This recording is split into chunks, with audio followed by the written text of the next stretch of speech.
Allah diatur jemalah jaralan siplon diatur oleh ahlan lagi bakal lingkar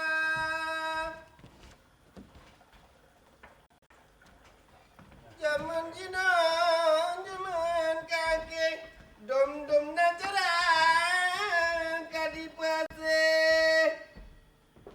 muda-mudi kamu bake sipip narkoba di pajo hati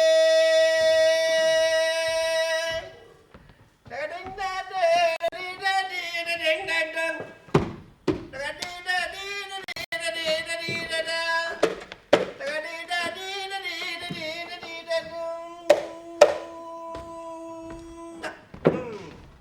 Nyempat motor, okon salah. Nyempat teropong, okon salah. Nyangku lagi nyang kacerai budaya.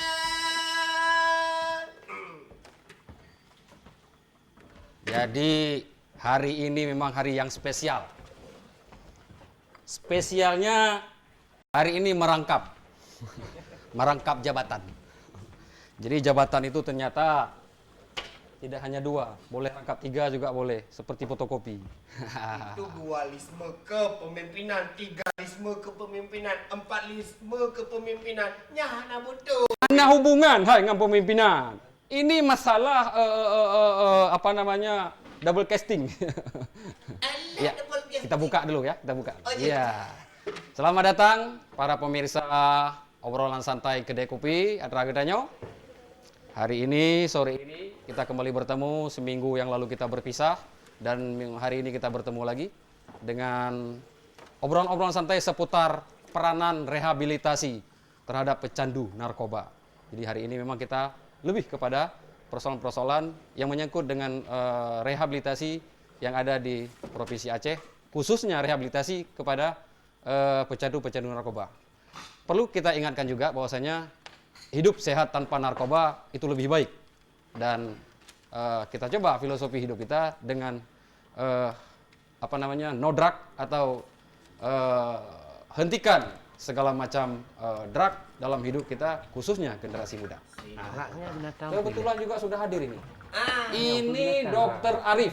Ya, betul. Nagduri kan? Sama. Ada. Karena saya juga. Tak berempok lah, Mai. Iya, karena saya juga baru ketemu juga hari ini. Tadi saya tanya siapa nama, jadi udah kenalan duluan. Ada teman. Ini namanya Pak Doni. Nah, ini juga orang penting ini. Ini akan membicarakan ini orang-orang muda. Oh, seleb. Iya, bukan berarti orang tua tidak mampu. Cuman maksudnya kita lebih memberdayakan orang-orang muda. Karena pecandu narkoba rata-rata orang muda. Ya bukan? Bukan. Kakek. Salah. Orang Jadi terpegang. gimana sebenarnya persoalan di sini? Persoalan ini yang sebenarnya yang paling krusial tidak hanya sekedar mau diapakan para pecandu narkoba ini. Karena di Aceh, khususnya Provinsi Aceh ini, di Banda Aceh kan sudah ada apa namanya rehabilitasi khusus bagi teman-teman para pecandu. Untuk itu kita tanyakan. Ini juga ada dari BNN. Ya. Minta informasi. Kebetulan saya tembak terus satu kostum memang khusus dari BNN. Jadi gedung tenang. Nanti di belakang itu tenang aja. Nanti diwalusin lagi nanti datang. Ya, tunggu waktu tanduk kucing. Iya, Pak Arif, Dokter Arif ya, lengkapnya. Kebetulan ini dari BNN ya. BNNP Aceh. Kira-kira nih sebelum kita terlalu jauh, kita apa namanya?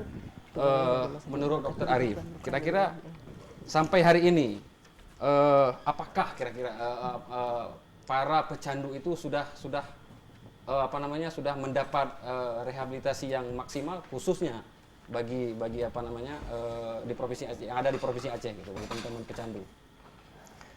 Ya, seperti kita ketahui semakin tahun berjalan ya, peningkatan jumlah pecandu itu semakin meningkat. Meningkat ya? Ya, dari tahapan penggunaan narkoba itu kan dimulai dari tahap coba-coba, kemudian dimulai dari kemudian berlanjut ke penyalahguna, ya, kemudian berlanjut ke ketergantungan atau pecandu. Iya. Jadi yang kita bicarakan Ada di 3 sini tahap adalah dia, ya masalah pecandunya. Kalau untuk tahap coba-coba maupun ketergantungan, mungkin bisa kita coba untuk melakukan tindakan rawat jalan, konseling, psikoterapi dan lain-lain ya.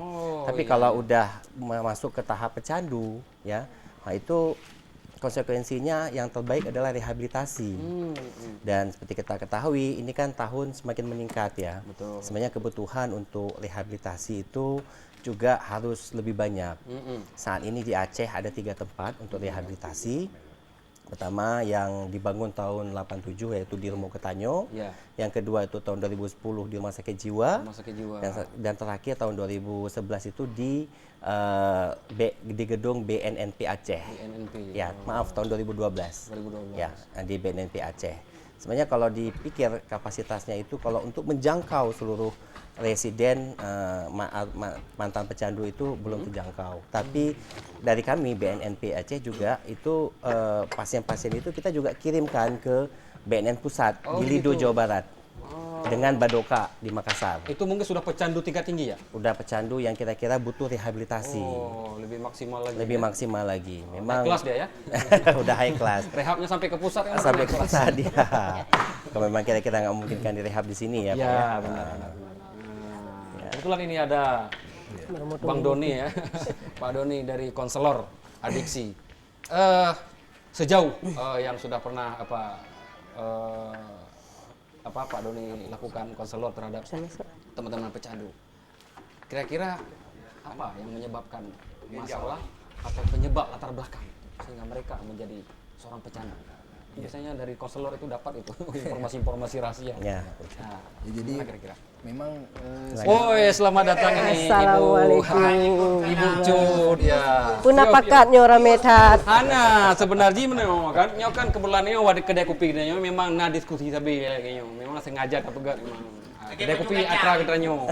Kebetulan orang nyo masalah yang pahit dengan rawan. Cuma karena ada telat datang jadi ya udah kita mulai saja gitu. arisan PKK Ibu. Sebentar dulu. Ini Pak Doni ingin menjawab dulu. Ini penting sekali.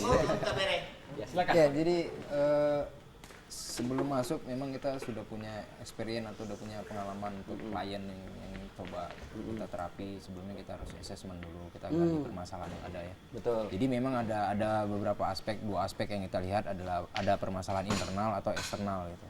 Nah, internal itu sendiri adalah mungkin ketidakpahaman dari klien akan bahaya narkoba itu sendiri gitu. Mungkin dia menggunakan itu punya pemahaman kalau nggak make nggak keren mungkin ya. Atau mungkin ada permasalahan eksternal yang mungkin dia notabene keluarganya ini broken home. Ayahnya di mana, ibunya entah di mana. Oh gitu ya. Jadi itu yang harus kita lihat dulu aspeknya gitu, permasalahannya gitu. Jadi sebenarnya banyak faktor-faktor lain seperti lingkungan. Pengaruh lingkungan juga ya? Ya, yang paling banyak sih sebenarnya kalau di Aceh ini kita lihat lingkungan gitu.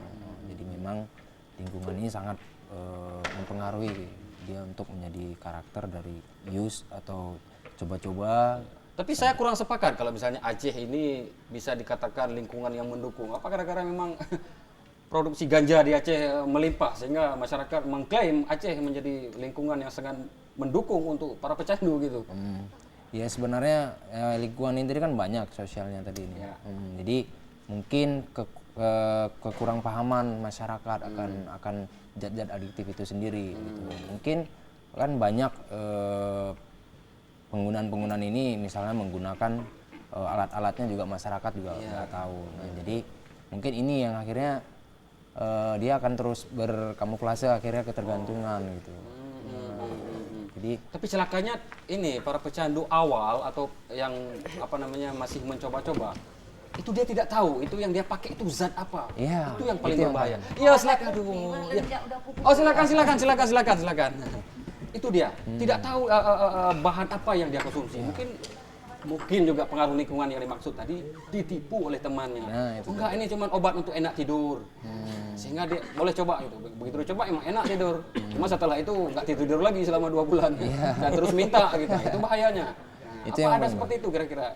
Ya, jadi memang ada banyak mengatakan ada istilah mitos-mitos ya. Mungkin dikaitkan dengan mitos-mitos, misalnya pakai ini biar kerjanya semangat, fit iya, atau benar, apa gitu kan. benar. Nah, jadi sebenarnya secara tidak langsung si korban ini kan sedang menjerat korban yang lainnya gitu. Atau juga ada trik-trik lain dari kejahatan peredaran narkoba gitu. Karena kan semakin lama ini kan akan semakin berkembang gitu.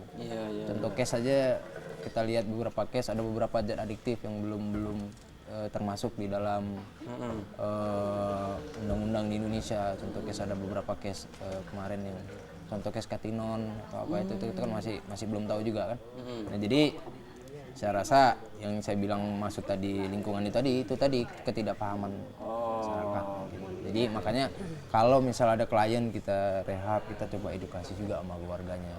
Di rumah ada nggak nemuin? Ya minimal latar belakangnya. Ya, ada nemuin alat-alat ini nggak gitu. Ada pernah nampak nggak? Kadang mungkin orang tuanya pernah nampak, mungkin karena dipikir wah, Biasa itu aja. alat kesehatan. Alat kesehatan. Bahaya juga itu. Sama ini mas sayur bayam mata rupi mau nggak? Gimana? Biasa kan itu kan kalau yang saya lihat di foto itu kan warnanya hijau. Entah kenapa ada suka. Itu makanan kambing itu, rumput kan? Ngomong yang jelas. Aja. Dokter, sebenarnya proses rehabilitasi sendiri seperti apa? Ya, proses rehabilitasi ya, itu juga namanya proses ya. Jadi permulaan dari awal sampai akhir. Awal permulaan itu adalah si klien yang memang masih di dalam tubuhnya masih mengandung zat-zat narkoba itu dihilangkan. Dihilangkan di suatu ruangan khusus yang namanya ruangan detoksifikasi. Ya. Detox itu ada Itu diapain aja itu? Itu lebih ke arah medis sebenarnya ya. Oh, diapain aja itu pasiennya? Apa ditinju dulu Oh, sampai tidak, babak tidak. belur? Tidak. Itu sebenarnya tergantung. Bisa-bisanya saya aja itu. Itu Aja mau deh itu kadang-kadang kacau. Iya, kali itu. Di TPRI nah batuan nah TV di TPRI lah nah liputan kemuda-mudi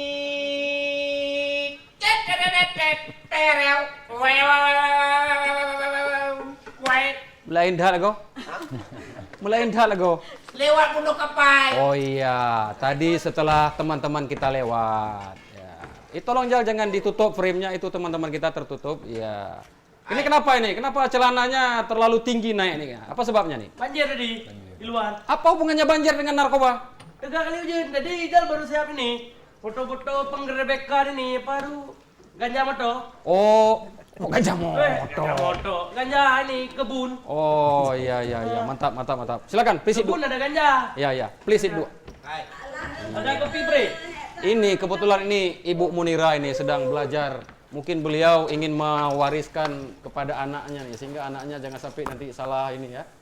Boleh. Ada tujuan khusus tidak kira-kira? Kenapa ini mau belajar membuat kopi? Tes minta belanja bagi banah. Tes mita belanja. Laga untuk judul.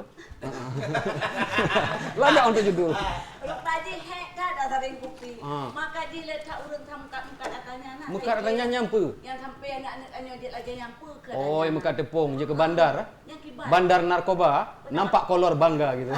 Bukan itu. Tapi tak nak pakai kan. Enggak. Iya, ini kebetulan juga Ibu Cut ini hadir ya. Ibu Cut Nur Aini. Apa menurut pandangan Ibu kira-kira nih terhadap teman-teman pecandu? Apa kemudian mereka dari rehabilitasi itu ketika terlalu parah pecandunya sehingga dia harus masuk ke dalam rumah sakit jiwa, atau memang ada hubungan khusus gitu antara rehabilitasi dengan rumah sakit jiwa? Jadi rehabilitasi ini adalah merupakan salah satu ruang rawat inap di rumah sakit jiwa. Oh, tempat rehabilitasinya di rumah sakit jiwa, tapi tidak sekamar dengan para ini kan? Tidak, dipisahkan. Oh, dipisahkan. Kalau kita jalan sekarang di rumah sakit jiwa ada gedung baru yang sangat cantik sekarang rumah sakit jiwanya. Kita terpisah dengan jalan yang menuju ke arah Lambu sebelah kiri dari Lambu. Jadi di situ ada ruang namanya rehabilitasi nafza, namanya Rumah Harapan Aceh. Jadi itu bagian dari rumah sakit jiwa yang menangani khusus untuk pecandu narkoba. Jadi tidak digabung dengan pasien-pasien rumah sakit jiwa, tetap dipisahkan. Jadi jangan takut ke rumah sakit jiwa karena pelayanannya bukan hanya untuk pasien gangguan jiwa, tetapi juga para pecandu juga bisa direhab di rumah sakit jiwa. Karena kita sekarang sudah ada ruangan khusus untuk rehabilitasi nafsanya. Selama ini kira-kira menurut pantauan Ibu terhadap pasien-pasien pecandu narkoba ini, kira-kira masa tenggang mereka antara masuk pertama sampai mereka dinyatakan sembuh sehingga harus keluar itu ada nggak rentang waktu yang harus mereka lewati gitu? Ya, selama ini rehabilitasi itu memang membutuhkan waktu yang panjang. Dia tidak mungkin 1 hari 2 hari sembuh. Kalau kita sakit gigi berobat 2 hari sembuh pulang. Tapi kalau pecandu ini tidak ada istilah sembuh, yang ada kata-kata pulih. Jadi di sini banyak aspek yang diperbaiki, direhab, termasuk fisik, mental, sosial dan emosionalnya. Jadi dia melalui beberapa proses sehingga membutuhkan waktu yang lama. Kita ngambil waktu yang paling singkat, 6 bulan masa rawatannya. Paling singkat tuh 6 paling bulan. Singkat 6 bulan. Paling singkat. Rehabilitasi itu bisa jadi ada yang 2 tahun, tergantung dari rehabnya. Nyok tuh yang boleh rehab apa? Tetangga lu rehab rumah, rehab rumah kan? Foto nanti rehabnya apa rehab? Iya. Konde. Inilah jaga goblok bawa sembung, inilah dia. Mutu betul kan direnovasi.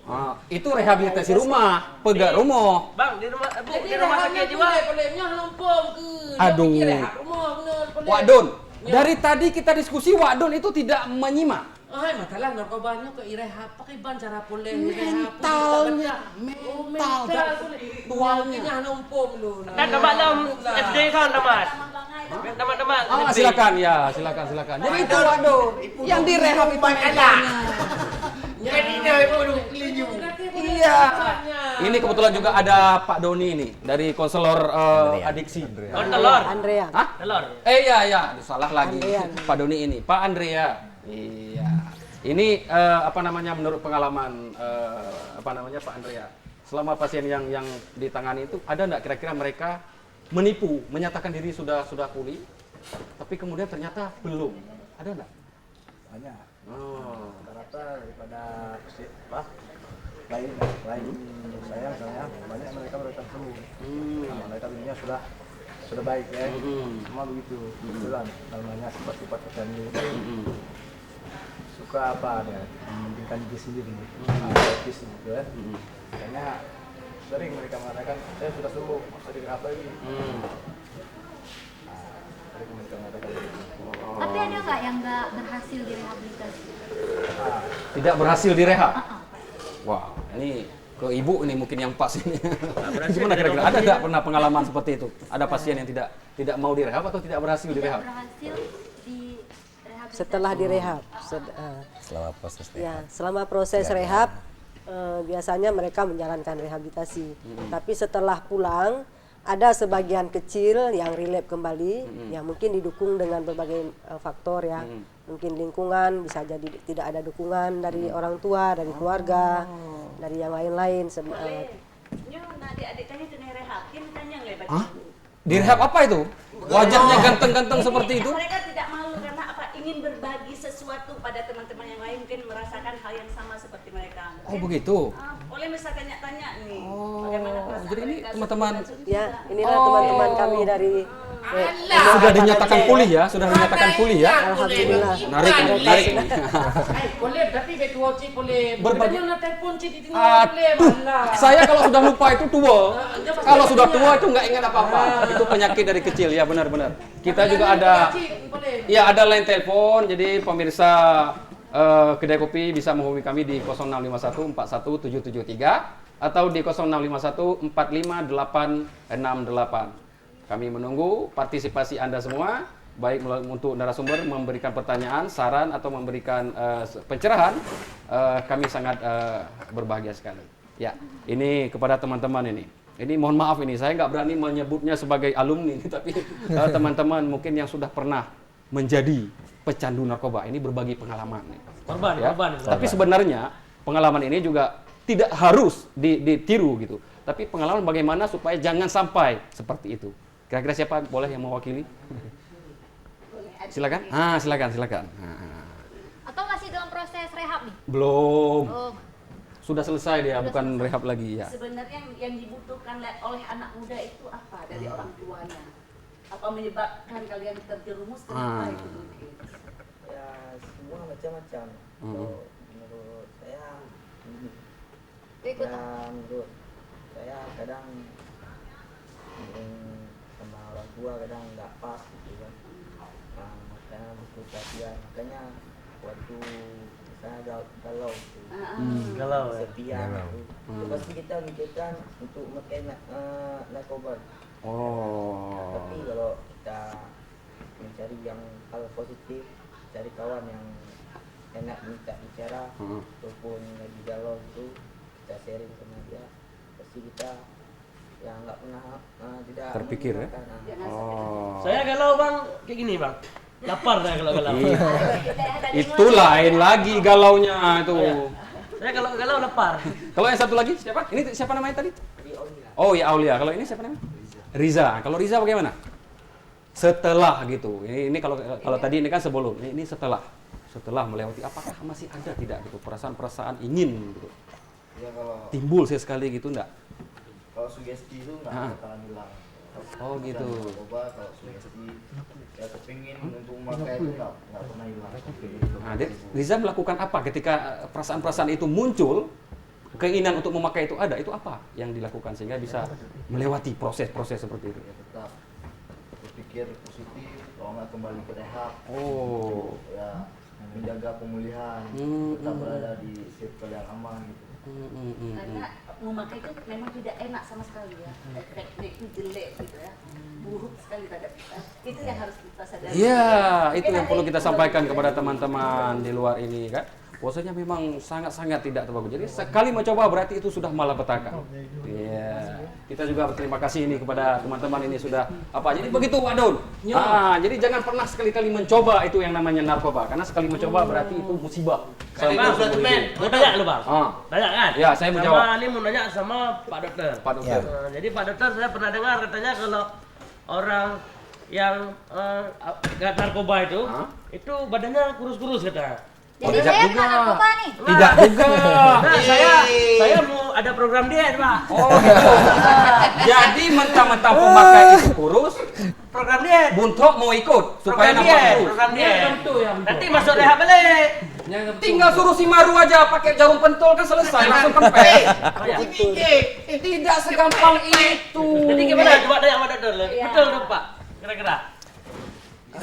Begini ya, banyak kadang-kadang mitos ya seperti saudara Doni katakan bahwa kalau kita mau ganteng pakai sabu, kalau kita mau kurus pakai ekstasi ya. Itu sebenarnya mitos-mitos yang menjebak, yang sifatnya yang mungkin trik daripada pengedar dan lain-lain ya. Memang ekstasi dia bisa membuat badan tubuh bergerak terus, mengurangi. Tapi bukan itu tujuan akhirnya. Tujuan akhirnya ekstasi akan menyebabkan kita namanya sugesti dan adiksi.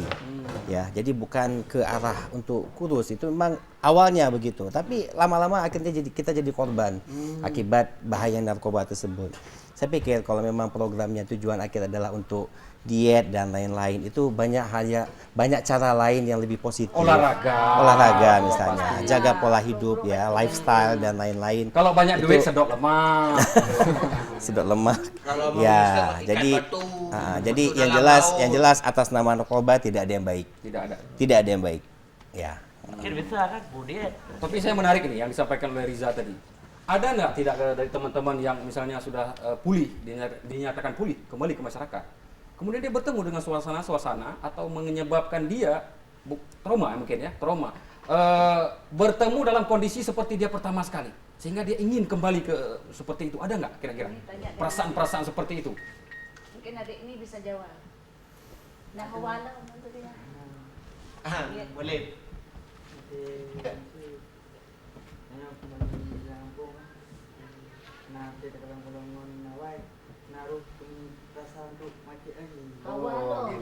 Jadi tetap ya. cara tak antisipasinya, bek dajak lagi kena. Jadi takut hubungannya. Ya. putus hubungan dengan nyawa. Ya. iya. Yang paling Nggak penting secara ya. psikologis maksud saya, secara ilmu Iya. medisnya gitu. Ada tidak itu? Ya, Trik khusus itu, metode khusus supaya teman-teman Ya. itu tidak lagi mengalami hal seperti itu Ya. setelah keluar dari rehabilitasi. Yang paling penting kita ketahui bahwa tidak ada obat untuk menyembuhkan adiksi. Jadi obat medis nih. Jadi peran rehabilitasi Obat apa minum, ini? obat minum. Kalau misalnya kita penyakit jantung, kita hipertensi, ada obat. Ada obat. Pada saat obat, hipertensinya akan terkontrol. Betul. Walaupun dia tidak akan hilang seumur hidup. Tapi untuk adiksi, untuk penyakit adiksi ini tidak ada obat yang diminum. Obatnya hanya pengendalian diri. Rehabilitasi adalah tempat untuk kita mencapai pengendalian diri yang baik.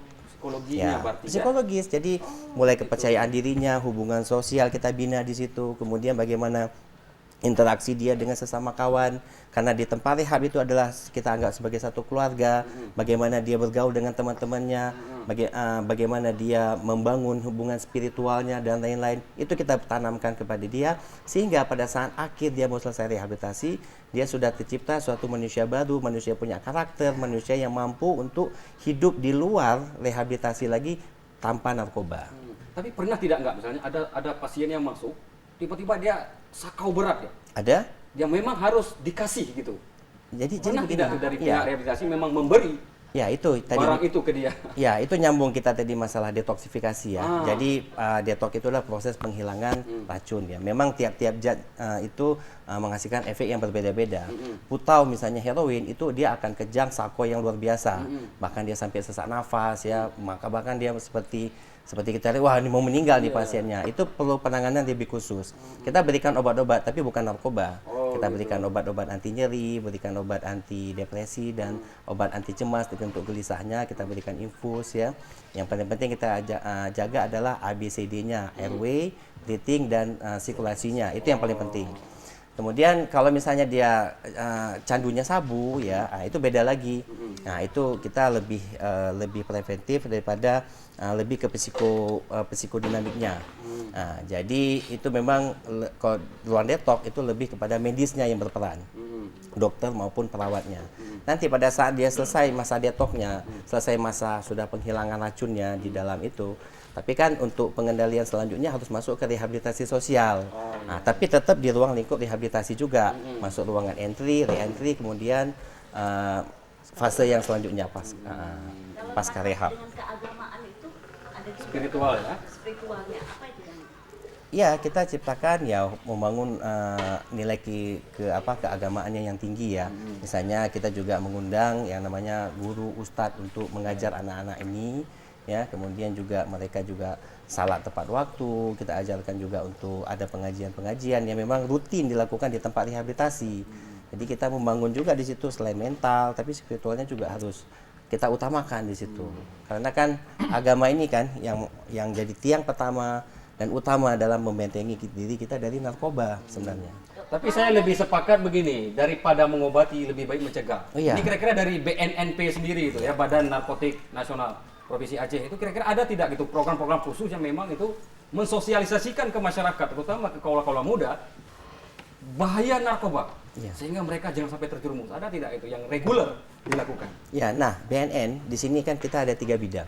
Pertama bidang pencegahan, yang kedua bidang pemberdayaan untuk rehabilitasi, kemudian bidang pemberantasan yang dilakoni oleh para penyidik narkoba. Nah, jadi dalam hal ini pencegahan ini berperan sangat penting. Mereka mempromosikan ya kepada masyarakat tentang bahaya narkoba, kemudian mereka juga masuk ke sekolah-sekolah untuk sosialisasi narkoba, mereka juga masuk ke kampus, masuk ke lingkungan kampung-kampung untuk sosialisasi bahaya narkoba. Karena benar sepertinya katanya bahwa memang mencegah itu lebih baik daripada berobat. Karena kalau berobat itu seperti kita katakan tadi, seperti Bu Cut katakan, pecandu itu tidak ada kata sembuh, yang ada pulih. Nah, seperti dikatakan. Ini masalahnya sekarang mencegah itu memang lebih baik, tapi banyak dan sangat banyak itu pecandu yang sudah ada di dalam masyarakat dan hanya sebagian kecil yang mereka direhab. Ini kita selaku orang tua, mungkin dokter sendiri, apa himbauan dokter ke masyarakat atau ke kami untuk mengajak membawa mereka ke panti rehab? Ini karena kadang-kadang orang tua malu, anak-anaknya tidak mau. Jadi langkah apa yang harus kita ambil gitu? Ya. Jadi betul Cina nya boleh kan sebagai pengingat Cina boleh tuh di rumah punya telepon. Nah dokternya. Iya, barangkali di rumah juga ada gitu masyarakat yang memang tidak tahu bagaimana cara untuk masuk Ya. ke sana sehingga mereka punya apa namanya kecemasan tertentu, Ya. takut diekspos segala macam, malu gitu. Nah itu ada nggak kira-kira? Ya itulah seperti Doni katakan tadi, pengetahuan tentang narkoba. Nah ini kadang-kadang kita belum punya. Ya, saya berharap memang dinas pendidikan dan dinas-dinas lain juga ikut mempromosikan bahaya narkoba ini di lingkungannya masing-masing. Nah. Ya, kemudian kita juga sudah keluar peraturan pemerintah ya PP tentang wajib lapor bagi pecandu narkoba nomor 25 tahun 2011 ya di mana seseorang yang telah menggunakan atau menyalahgunakan narkoba diwajibkan dirinya untuk melaporkan diri kepada institusi wajib lapor. Begitu lapor langsung ditangkap gitu Bukan, ya? Itu yang bukan, tidak. Nah, itu bedanya ya. Itu bedanya. Tujuan akhir daripada institusi wajib lapor ini adalah untuk bagi si pecandu tersebut atau pemakai narkoba tersebut adalah untuk pengobatan. Ya, makanya institusi wajib lapor yang sudah ditunjuk 7 tempat itu adalah semuanya lingkup kesehatan. Salah satunya adalah rumah sakit jiwa. Nah, nanti ke depannya BNN juga akan dijadikan tempat untuk institusi wajib lapor. Tapi saat ini baru ada 7, salah satunya rumah sakit jiwa. Pasien walaupun dia tahap coba-coba, laporkan diri. Nanti ada dokter yang memeriksa, dokter akan mengasesmennya, dokter akan mengarahkan kemana tujuan selanjutnya. Kalau memang dia sudah pecandu, akan diarahkan rehabilitasi. Kalau dia baru tahap coba-coba, akan diarahkan untuk konseling ulang. Sebulan sekali dia harus kontrol. Tujuan akhirnya apa? Supaya mengingatkan dia juga untuk tidak memakai. Jadi promosi seperti inilah orang tua tuh harus tahu sebenarnya. Dokter, perlu dipertegas nih. Kalau lapor pasti nggak ditangkap. Kan? Tidak. Oh tidak. Itu yang perlu. Tidak. Iya. Karena ini melaporkan. Tujuannya adalah untuk memang penyembuhan dia. Nah, ini. Karena itu kan lapor. aib, sehingga kalau dia ditangkap, terekspos, dia akan merasa malu dan itu menjadikan apa namanya shock baru yang akan menimpa dirinya. Ya, Pengalaman saya dulu. pengalaman pernah menjadi pecandu. Sedikit. Diperjelas pengalaman Ya. apa? Sebenarnya ada beberapa saudara-saudara saya waktu saya masih di Pulau Jawa. Oh. Jadi kami mencoba terapi dengan yoga, dengan olahraga-olahraga itu yang kemudian membuat sugesti pikiran dia tidak terbawa ke dalam ilusi itu. Menariknya, alhamdulillah sekarang teman-teman itu sudah produktif. Jadi sering kita komunikasi, artinya selain peribadatan teman-teman dibumbui dengan aktivitas-aktivitas positif. Itu salah satunya. Tapi yang paling terdekat itu bicaranya itu lebih ke yoga. Biasanya teman-teman tai chi, olah pernafasan, karena membuang sugesti itu yang lebih Dia seperti olah rasa gitu Iya. atau ziarah spiritual ya. Iya, itu. Ilusi Alam itu yang, bawah sadarnya yang diobati gitu iya, ya dengan cara ilusi yoga itu itu yang ya. sangat mempengaruhi sugesti. Karena kalau ilusi ini mampu kita kesampingkan, maka sugesti yang tadi yang katanya Keinginan itu pakai narkoba itu nggak keren, gaul segala macam itu bisa berbalik. Itu sudah pengalaman. Berarti besok bisa kita bawa ini ya? Bawa apa? Deddy Kobuzer. Apa? Hipnotis. Agak Mantap, dulu. mantap saya. Itu cuma 5 menit dia sembuh. Iya, dokter Iya. yang sudah memasuki tahap hilang akal sehat itu masih bisa detoksifikasi. Ya, nah, jadi pecandu-pecandu ini kan karena narkoba ini merusak otak, ya. Jadi targetnya adalah otak, ya. Jadi ada kadang-kadang pecandu ini yang mengalami dual diagnosis. Artinya selain dia kecanduannya juga dia mengalami gangguan yang mengarah ke gangguan jiwa. Jadi kalau memang di tempat rehabilitasi itu murni memang tempat yang memang seperti kuliah gitu. Jadi pasien-pasien yang mengalami gangguan jiwa yang berat itu kita arahkan ke rumah sakit jiwa dulu. Setelah pulih dari sana baru kita arahkan ke tempat rehabilitasi. Nah itu. Oh Bu, berarti Jadi- kalau misalnya nih saya mau pergi main-main Bu. Ini bukan ibu, ini bapak. Enggak, sama ibu. Ya, sama ibu. Jadi kalau misalnya saya mau ke sana mau main-main, istilahnya mau Nyambung. berkawan-berkawan itu kayak mana Bu? Suruh pulang. Enggak suruh pulang, saya takut nggak disuruh pulang lagi. Saya tinggal di situ juga Bu. Jangan lah Bu. Kenanya nih, pergilah kasih, jangan pernah Itu balik kayak ada Bu. Kalau Ini kan nyambung, pelawak. sambung sedikit Pak Dokter Ibu ya. Kami orang PKK, ibu-ibu yang ada di kampung ini punya program masa liburan nanti mau ngajak ibu-ibu dan anak-anak itu mau melihat rumah sakit jiwa, mau diajak ke panti rehab dan ke penjara. Kami ingin memperlihatkan langsung kepada mereka, inilah akibat dari itu. Mungkin itu Ini menarik bisa itu. diterima tidak? Ini kami baru lempar ide gitu maksudnya. Boleh Kalau saja diperkenankan, kalau mau ke rumah sakit jiwa, mau melihat adik-adik kita yang mungkin masih berada di rehab, kami terima, tapi dengan cara diberitahu dulu, mungkin melalui surat ya. Surat nanti, resmi lah. ya. Nah, istilahnya mau coba main-main lah istilahnya kawan-kawan gitu kan. Bisa. Kalau itu kan tempat main-main, main. saya nggak bisa kasih izin. Karena kenapa? Mana tahu abang datang nanti tahu-tahu di kantong abang udah Nanti kami pakai ini dulu sensor duty kalau ada. Jadi mereka juga yang direhab sangat terbatas waktu bertamu. Mereka hanya bisa dikunjungi seminggu sekali. Walaupun keluarga sendiri. Walaupun keluarga sendiri. Jadi seminggu sekali. Kemudian tamu yang datang juga dibatasi. Hanya orang tua dan keluarga dekat. Tidak untuk kawan-kawan. Nanti kalau kawan-kawan kayak saya bilang tadi datang nanti bawa nanti sedikit ya. kasih. Bahaya ya. Tapi Itu untuk makanya kami studi kasih. apa namanya Studi banyak? mungkin dibenarkan. Boleh. Cuman kalau ibu-ibu bapak-bapak mau datanglah waktu pertemuan kita selalu setiap bulan ada membuat pertemuan dengan keluarga.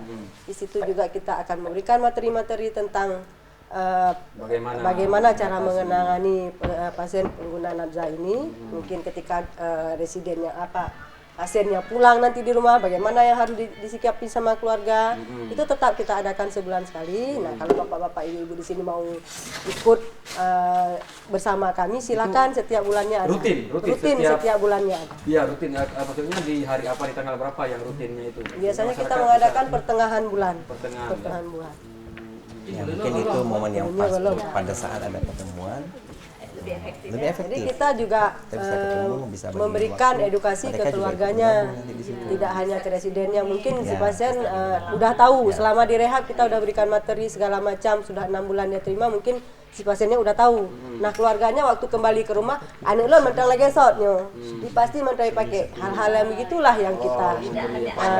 Pengetahuan ya. Orang tua juga harus diberikan wawasan agar mereka tahu kalau anak mereka tidak seperti yang dulu lagi. Jangan dikucilkan. Tetap bisa meratakan sama orang-orang lain. Itu juga di lingkungannya. Jangan begitu pasien pulang dari rehab, mereka fotoyan, ya nawak pakai narkoba. Itu dulu. Tapi setelah keluar dari rehab, kasihlah dia kesempatan untuk merubah dirinya. Jadi Tanpa hal begitu dukungan- juga membuat dia malah kembali gitu Ya, kalau tanpa dukungan lingkungan, keluarga dan teman-teman dekatnya, ya bisa jadi kayak dibilang sama Riza tadi, begitu sugesti datang dia ke situ lagi, karena dia merasa rendah diri, merasa kecewa, tidak berguna, merasa gitu, tidak di berguna. lingkungan, Ya, jadi hal-hal seperti itu juga sangat penting untuk kita perhatikan. Boleh, Ya. makanya bawanya kan saran-saran ke nawaknya. Iya, sebenarnya ya itu berbagi pengalaman yang saya maksud tadi sebenarnya itu. Ada tidak saran khusus Saran khusus. sehingga teman-teman di luar ini bisa Beja. jangan sampai menjadi seorang pecandu. Ya. Nah, pakai Ya, mantra-mantra. coba. Apa saran khusus supaya kawan-kawannya? Coba. Ya, pada saudara-saudara yang coba ya yang pernah mencoba nanti akhirnya dibawa penjara masuk ke jiwa karena karena satu terlalu banyak jadi kita pernah. Wow. Ya. Menarik. Terlalu banyak ya. Tepuk tangan dong. Menarik. Kalau kata boleh lah. Ya. Jangan untuk mencoba mendekati pibe boleh. Oh, ya. iya. Mendekati. Ya. Maksudnya beta diajak kenal lah. Perlu dalam kawannya. Iya, kalau sudah tahu di situ ada kejadian seperti itu, ada aktivitas narkoba, masyarakat minimal nimbrung ikut melaporkan ke kepolisian minimal ya, Iya. membantu kepolisian untuk menangkap. Ya, ini komenan boleh. Jadi- Malahan nyo lagi-lagi ne sebuah tempat kadang lagi nya wajib nyo tanyakan mbak bineh krung lah kedi ataupun mbak bineh payah kasing kedor. Ya mesum mah anaknya. Betul. Bukan. Nggak ada hubungan. Nggak ada hubungan. Mana nyambung nggak? Tapi Apa itu- yang rehab tanya? Iya, ya menarik sekali sebenarnya apa yang kita bicarakan apa namanya di sore hari ini di kedai kopi yang kita nyo. Berbicara masalah narkoba memang tidak akan pernah habis, tapi seperti yang pernah saya sampaikan di awal-awal tadi, mencegah itu lebih susah dan lebih bagus mencegah daripada mengobati. Mengobati juga ternyata tidak mudah. Sehingga lebih bagus kita mencegah baik keluarga, saudara kita, masyarakat yang ada di lingkungan seputar kita untuk tidak mencoba yang namanya narkoba. Karena sekali mencoba berarti malapetaka. Jadi mari kita hidup sehat tanpa narkoba. Terima kasih atas perhatiannya. Sampai jumpa lagi minggu depan dalam tema yang berbeda. Billahi taufiq wal hidayah. Wassalamualaikum warahmatullahi wabarakatuh.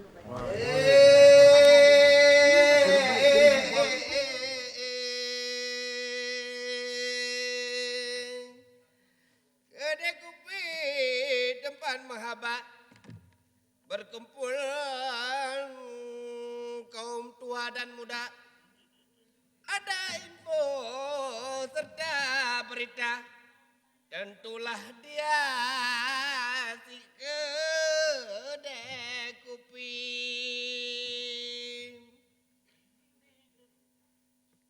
Kami ada setiap pekan, besok lusa kita ketemu lagi.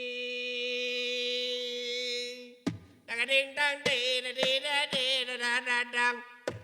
Dang ding dang ding ding ding ding dang. Dang ding dang ding ding ding ding dang. La la la la la la la la la la la. Da da dang dang ding da dang da dang dang.